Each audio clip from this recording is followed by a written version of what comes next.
If they come calling, they believe that you've done something wrong.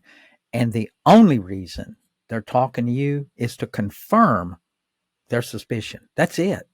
And you are a fool if you participate in any of those discussions, without contacting your lawyer, because they can go south really, really fast.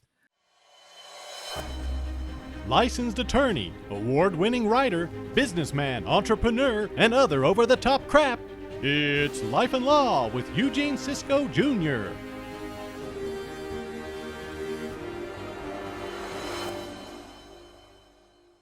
All right, welcome to our first ever episode of Life and Law with the one, the only, Eugene Cisco Jr.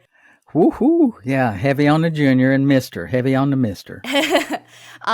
So not your first podcast, but our first podcast together. How excited are you? I'm tickled to death. For everybody out there, we've been collaborating together for how long? I'm shitty with dates. You can ask my wife. I'm gonna say pardon me, I curse. Six months. Is that accurate? At least. Yeah, at least. I think from the first time I contacted you on the other platform. And yeah, so I've tinkered around. I love media. When TikTok first came around, I thought, holy God, my kids was involved in it. And it's one thing, you become a more senior adult, if you have your kids around you, and if you're open-minded, they expose you to a whole lot of crap. So I watched them on a lot of these, they drugged me into Facebook. Before that, I was just email kind of guy. Back a long time ago when computers were around and you had worked in a big office, they had this something called ICQ. I remember ICQ. Yeah, you remember ICQ? I do remember ICQ. Yeah. So they brought me in, my kids I'm 62, be 62 in October. And, they're well into their 30s and my baby is 28 or 29. So anyway, TikTok came around. They said, Dad, you'll probably like this because they know I like to tinker with stuff. And man, when I got on that, I thought, holy cow, the medium I thought was perfect for me. The only issue I had to solve was literally with my visual difficulty. For those of you that don't know, I'm legally blind. I haven't been able to read. I wear glasses, but it's for show. Not really. I haven't been able to read the printed word comfortably since I've been in 8th grade. So the thing I had to navigate was figuring out how to get on camera with my phone and do the things that I needed to do to make it sound real. And luckily, with my vision, I've had a great memory. I mean, you should have seen me my eyes were always bad, so I always had to get really close to books. So when back in old school days, teachers called on you to read out loud. Oh, yeah. So they don't do that anymore because of shaming, I guess, apparently. Oh, really? Kid to feel they bad did it when I was in school. It up.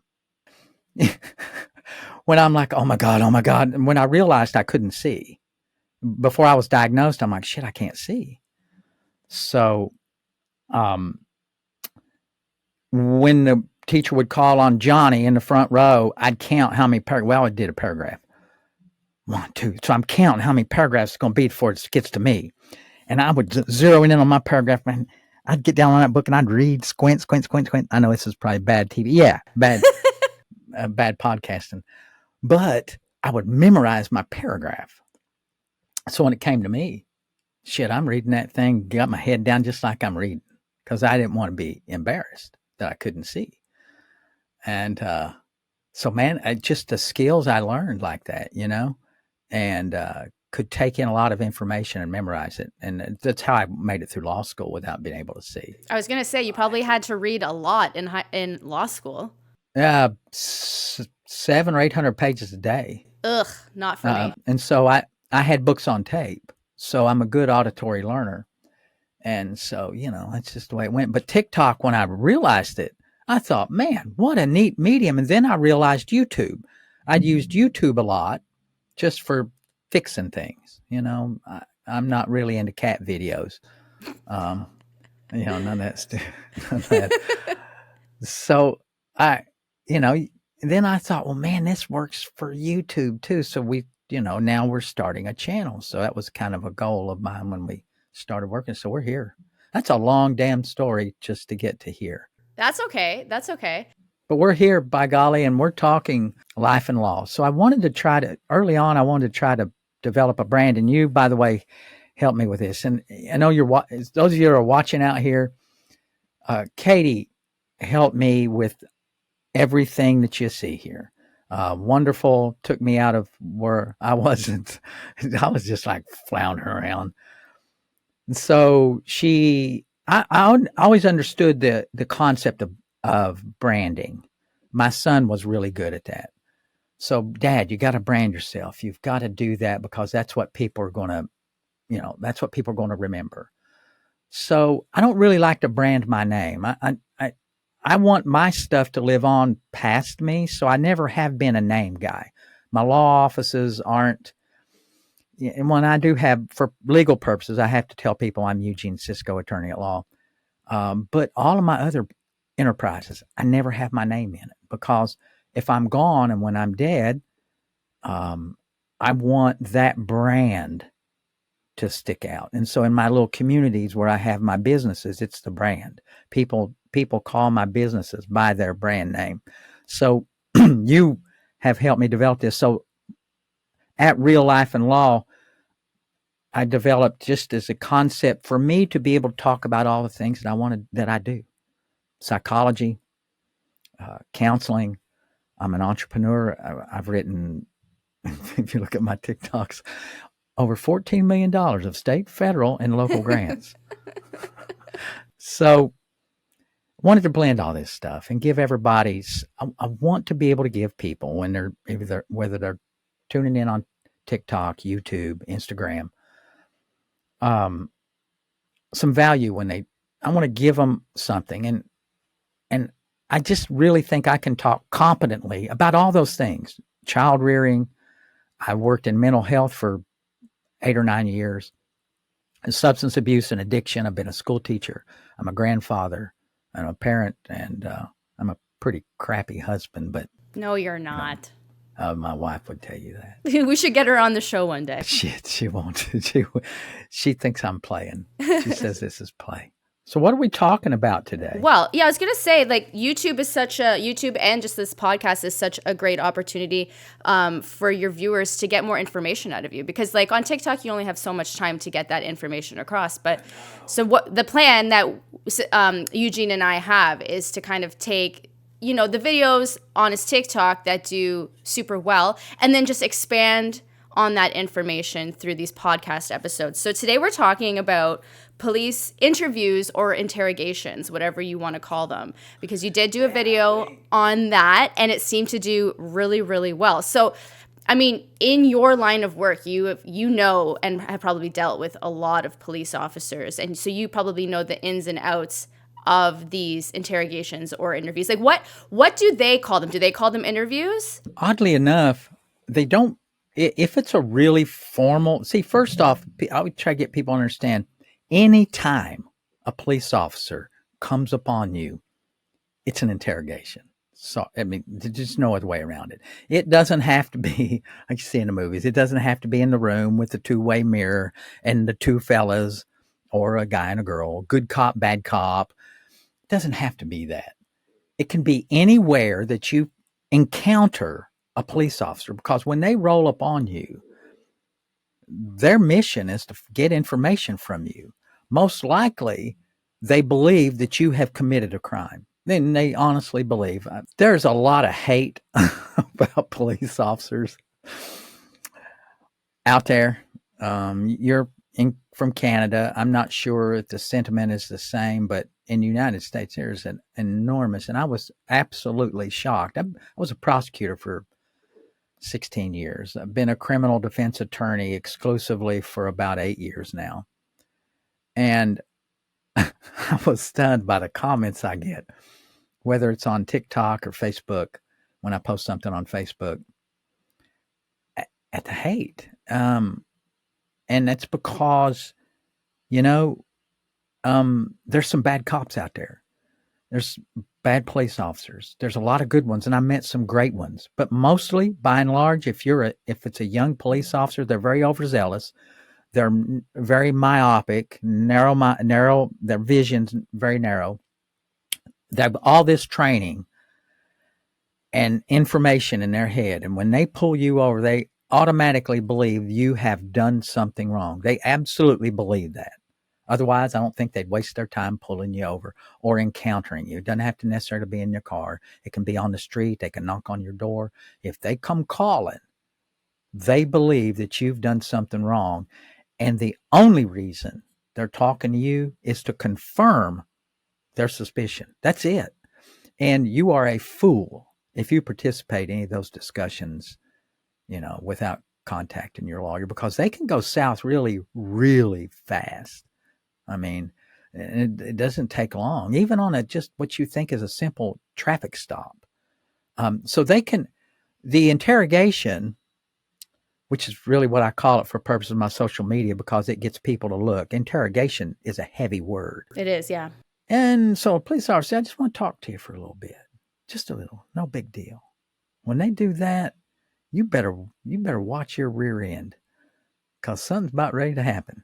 Right. So, do you need to partake in every single conversation, interrogation, interview, whatever you want to call it? Or can you just say, I'm not talking to you? And then the best advice, when they ask you questions, say nothing. The best words, it's just like as a practitioner, you have a legal case and you're getting ready for a deposition. The best answers are yes, no, I don't know. I don't know is the best answer. What about saying no comment, or would that make you look incriminating? They can't make you. You can, and actually, what I tell people, just say no. I do not want to speak to you at this time. So you can get out of what if they pull you in? If they pull you into the station, they can't. They can't? No. In the United States, no. The only way they can do that is to arrest you. Okay. The only way an officer can make you come into a station is to arrest you. And then at that moment, even then, if you're arrested, you do not have to speak to them at all. You can remain silent from the time a police officer engages you until the end of your trial. It is our Fifth Amendment right under our Constitution. You don't have to say shit to them. Nothing. That's why I tell people, you don't have to say crap to an officer. I've never been pulled in to be interrogated, obviously, but you see it in movies all of the time. So is that inaccurate? No, because there are people stupidly that do it of their own free will. Let me tell you, because there's a lot of interesting psychology. So I get to merge here. What's over now? We're doing something tricky. We are merging life and law here. We are. There's a lot of psychology about this, man. And it's the damnedest thing, because there are people who believe that if they just cooperate, the officers will go easy on them. In fact, the officer will tell you this. Listen, you can play this the hard way, and the phrase I hate, God, I hate it, makes the hair on the back of my neck stand up. Well, you're going to lawyer up, they'll say to you. Lawyer up? Well, damn, yeah, I'm going to lawyer up. These police officers look at that as a pejorative.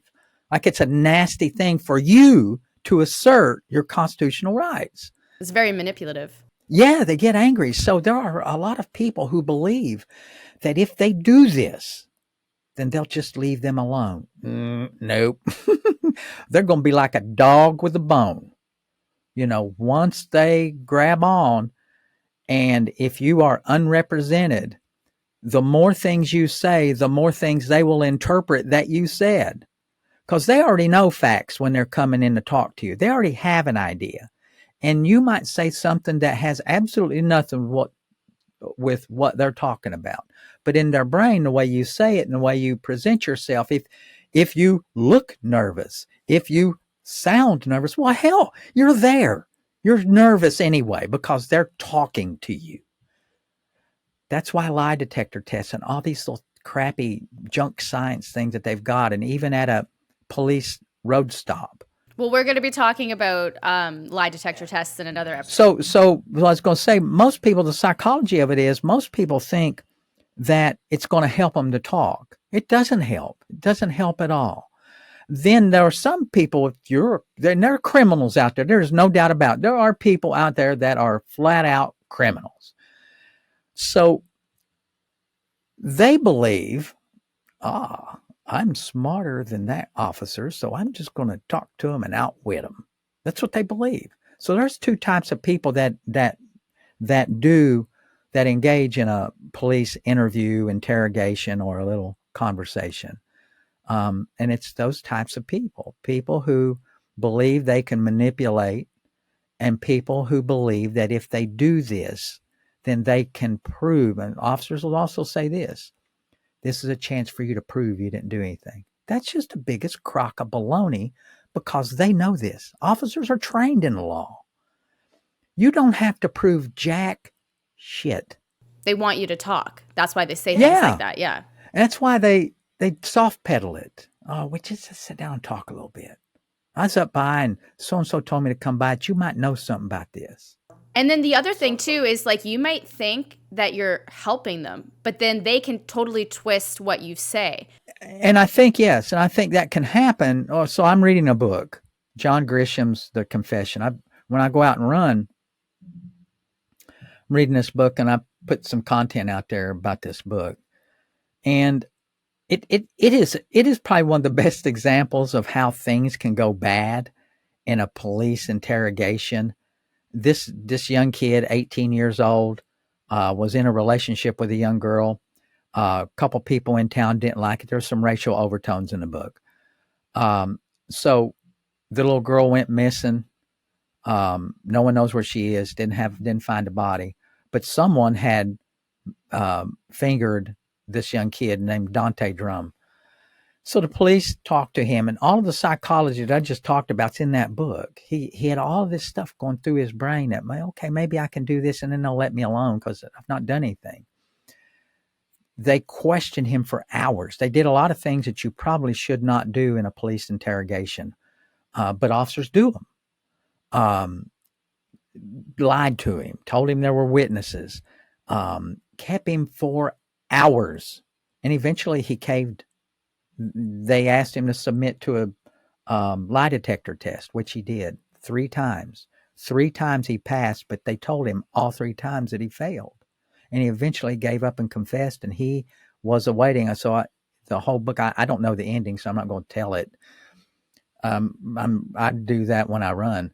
So I'm at the point in the book where he's got 6 hours to live, and they have found the actual killer. He got out of jail on some other crime, went to a minister's house, and this minister's trying to help save the life of this other character. Wow. But it goes really wrong really fast if you choose to engage in any kind of questioning without the advice of an attorney. It's just a bad idea. Well, let's talk about the manipulation tactics that they do, because I think that'll interest a lot of people. It would definitely interest me. I mean, just the fact that you were saying that they held, I know this was a book, but I'm sure that this happens in real life, that they held the person for questioning for hours. I mean, think of how tired you're going to get. And eventually they could probably even get you to admitting something that you didn't do just because you're like, I just want this to end. Yeah, there's a Supreme Court case.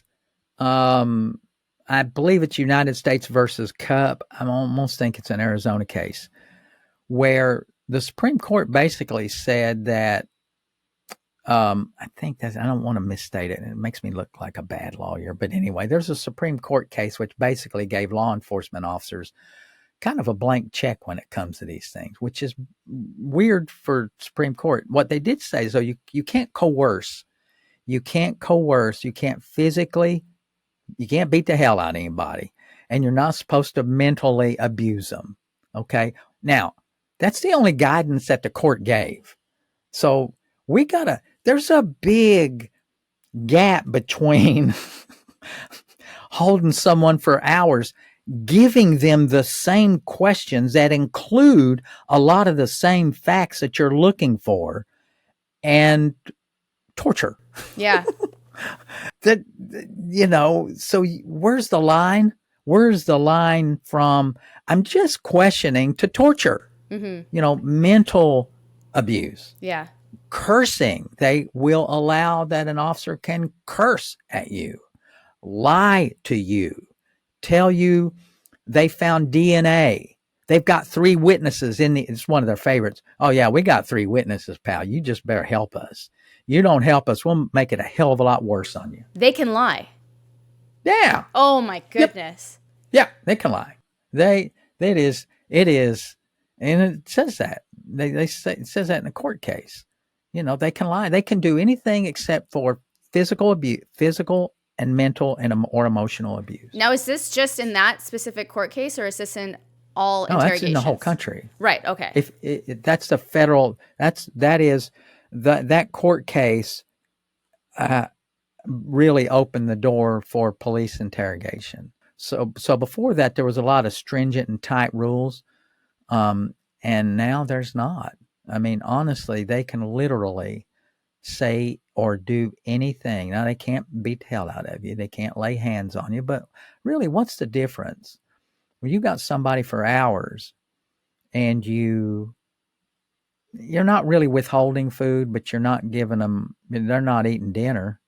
You come into the police office at 1:00, they're probably not feeding you dinner at 4. You're probably going to have to ask for something to eat, although they will freely give you a cup of water or a drink or a beverage. And you know why they do that? Why?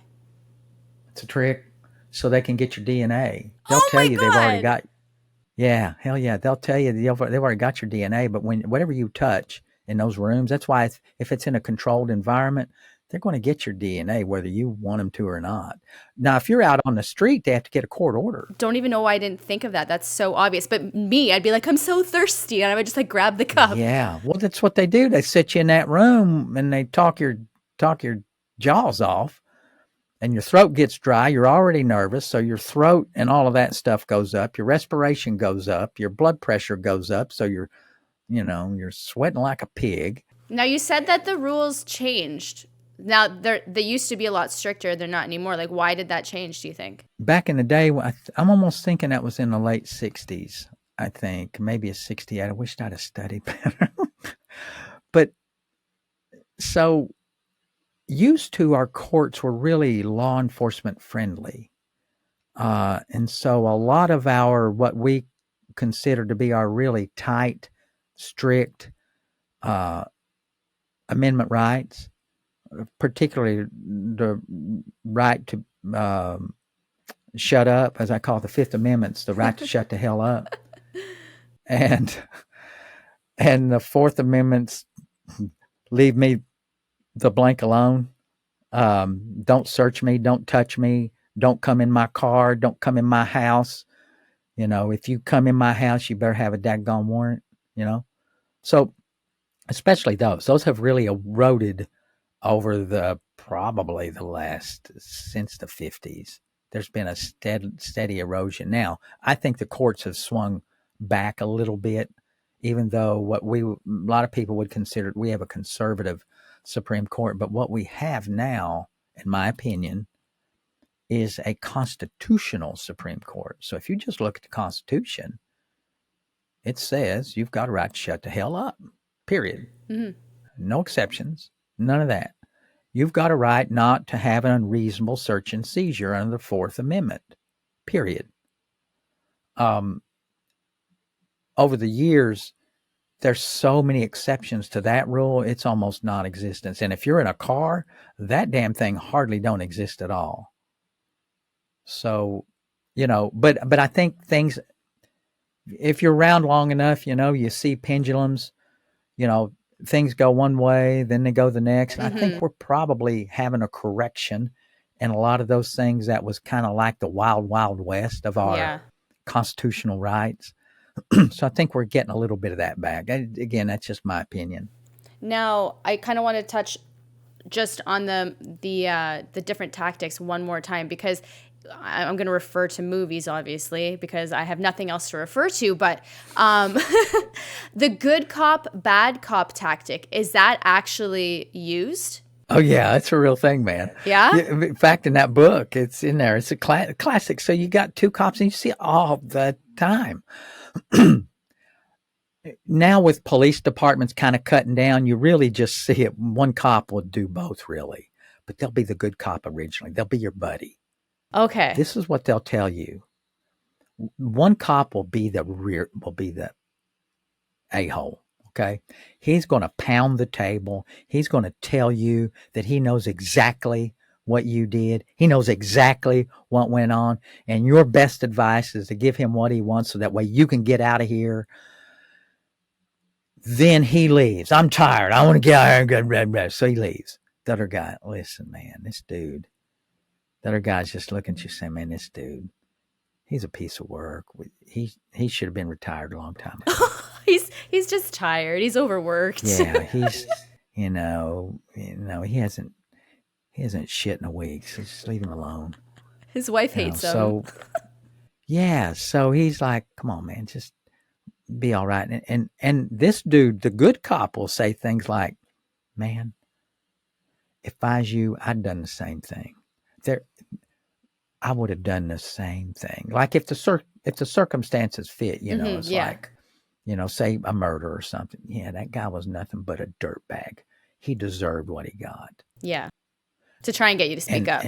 Yeah. They want you to think you're their buddy. And that's what they'll do if they pull you over. They'll chat you up. Yeah. And so that's the good cop, bad cop. Then the other guy, then he leaves and the barrage comes again.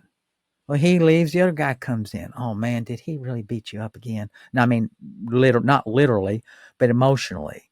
Oh man, I'm so sorry. We may have to look at reporting this guy. So that's the way that kind of works. Mm-hmm. It's effective. It's just like, or they'll appeal to your, if they know your family's particularly religious, they'll pray with you. Really? They'll get down and they're like a used car salesman. Although I used to sell used cars. My father was a used car salesman. That may be an insult to used car salesman. So your best advice, obviously, is to don't say anything and to lawyer up. But do you have any other tips for people that might find themselves in the same situation or in that situation? Well, there are different strategies, for traffic stops, which is a whole different thing. But by and large, that's the thing. If a police officer comes upon you, it's just like you get a letter from the Internal Revenue Service. They ain't asking you how your day went. They're not sending you a birthday card. The Internal Revenue Service is not doing any of those things. They want information from you. Mm-hmm. If the FBI knocks on your door, they're knocking only for one reason. If a local law enforcement officer come knock on your door, they're only there, like I said earlier, they're only there to confirm their suspicions. There's something's went wrong. They believe they know what it is, and they're coming to you to verify. That suspicion. What if it's a detective or something and they're just trying to find information for the case? They're obviously going to question a lot of different people. If I knew I had absolutely nothing to do with it, I probably still wouldn't participate. Because then you got to think, if you're a witness and you make yourself a witness, then your time is tied up and, it might take a year or so to bring some case to trial. Your memory gets a little foggy. And then once you talk to them, what you say is part of a record. And it is awful difficult for you at a later date to suddenly discover what the truth is. What if you have some really good information though Right. So maybe that's a little different. So maybe you are witness to a crime being committed. Right. That you had absolutely nothing to do with. Say your Ring doorbell's on and you see some cat going across the street stealing somebody's shit, right? So I think you go, and again, that's up to you. You can get involved if you want. I, I tend, and not that I'm a worm. I'm now, if I'm asked, I probably would in that situation because I'm not really being interrogated Right. at that point because I'm absolutely sure if it's a neighbor next door and they got their packages stolen, it wasn't me because I'm not doing that. And we can see who it is on my Ring doorbell. So it ain't me. So in that case, I probably might participate. But if it's something that they think I was involved in or I could have been involved in or one of my friends was involved in, no, not me. Yeah, I just wanted to clear that up because I think at the beginning you had mentioned that like anytime that a police officer approaches you and asks you a question, that could be considered an interrogation. I tend to be a little overzealous. Like when I'm on other social media, I always tell people don't say anything. Don't say nothing. Don't say anything. Well, I mean, it's better to be Yeah. safe than sorry, right? Right. But if you absolutely know you're not involved, I still think before you talk to them in any kind of controlled setting, you're best to talk to a lawyer, man. Unless it's again one of those, unless you saw a crime being committed, because that's a little different thing. And you said that it's in a controlled environment. I think that makes a big difference than if someone just kind of like knocked on your door. If it's controlled, because then you have time. And it's just like anything else. Of course, law enforcement's different if you're in an employment situation or, and they want to talk to you in a controlled environment. That should always send up a red flag. But see, at least you've got time to prepare for that. You kind of want to know the nature of the questioning. And they should tell you. And if they don't tell you, hell, I wouldn't go. I'm prone not to go anyway. But I'm daggone sure not going to go if they don't give me an idea what the issue is. I won't go. And I tell people all the time, if it's an employment matter even, unless they're going to tell you what the deal is, that's like, it's like a one-legged man attending an ass-kicking contest. You're ill-equipped. Yeah. That's only going to turn out bad. Did you just come up with that on the top of your head? No. It's in the vault. It's in the vault. Yeah, it's in there somewhere. So is there anything else that, any further information that you wanted your listeners to know that maybe hasn't come up in today's episode or hasn't been said on any of your TikToks that you feel that they could benefit from? No, I think it's all right with this, and if someone always like we do all this stuff, they can. I'm not sure what on YouTube is it subscribe. Yes. Whatever. So they can always. My contact information is on my channel. It can always shoot me a question, a personal message, or what do I call them, a DM? Yes. I get all that confused. That's okay. I don't know where a DM is. The DM just in TikTok or is it? No, it just stands for direct message. Okay, so you can always send me a direct message, an email. You also have legal service questions that people can submit through your link. So if they click your link. So they can go on a link and ask me a specific question. It does cost money. I get this all the time. People will ask me, well, I can't find your link. And I'm like, okay, I know they see it. They just are. It's in the one place where the link is. Like, what do you mean? So I just take a second just to say why I charge. I charge a fee for one, because when someone asks you a question, they're just not asking you a question. And you're a bad lawyer or a counselor for that matter. Because I work with family issues too, as a counselor, mental health and substance abuse and addiction, and help people in recovery. I think you're being derelict if you don't do research, basic research. So when someone says, I got a DUI last night, can you help me? Which is a common question I get. I said, it ain't that easy. I got to know where you were, what state you were in, particularly what law enforcement agency, because if it's a local cop, it's dealt with easier than a state trooper. I need to see your citation. I need to see. So that's a lot of time. It takes me at minimum of 30, 45 minutes to look at this stuff. And then I have that 1 hour phone call, which is on my site.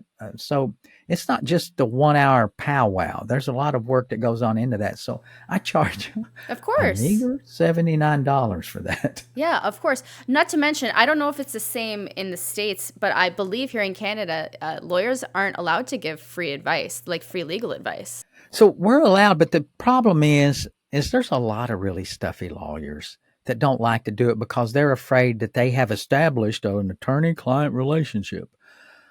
And there's a higher burden on that. And I'm not making fun of it. I'm just saying that.